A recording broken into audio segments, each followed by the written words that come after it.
ঘটনার শুরুটা পহেলা নভেম্বর আলজেরিয়ার বিপ্লবের ৭১তম বার্ষিকী উদযাপন অনুষ্ঠানে দেশটির রাষ্ট্রদূত আবদেল ওহাব সাইদানি সৌহার্দ্য ও কূটনৈতিক সম্পর্কের প্রতীক হিসেবে বিদ্যুৎ, জ্বালানি ও খনিজ সম্পদ উপদেষ্টা মুহাম্মদ ফাউজুল কবির খানকে পালতোলা মাঝিসহ একটি নৌকার প্রতিকৃতি উপহার দেন।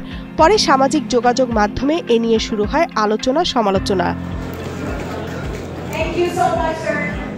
ছাত্র জনতার অভ্যুত্থানে ক্ষমতাচ্যুত আওয়ামী লীগের প্রতীক যেহেতু নৌকা, এজন্য উপহারটি নিয়ে অনেকটা বিপাকে পড়েন উপদেষ্টা।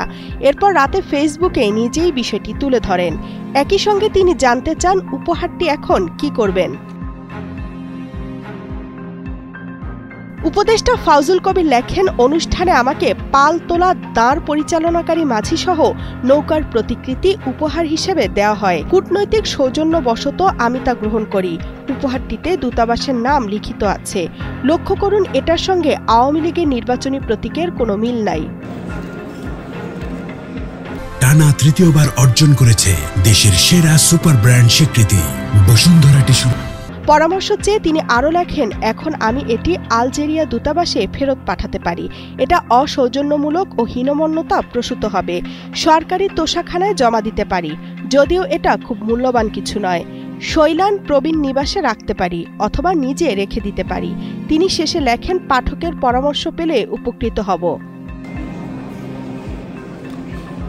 মূলত গণমাধ্যমগুলো উদ্দেশ্যমূলকভাবে এ নৌকাকে আওয়ামী লীগের প্রতীক হিসেবে তুলে ধরেনি, কারণ আলজেরিয়ার ক্ষেত্রে নৌকা প্রতীক নৌশক্তির প্রতীক।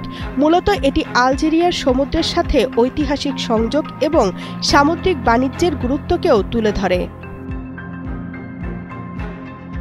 সম্প্রতি আলজেরিয়া বাংলাদেশ জাহাজ নির্মাণ শিল্পে যৌথ বিনিয়োগের আলোচনা হয়েছিল। ধারণা করা হচ্ছে সে কারণে নৌকা উপহার দেওয়া হয়েছে। তামান্না তাহসিন খান, কালের কণ্ঠ।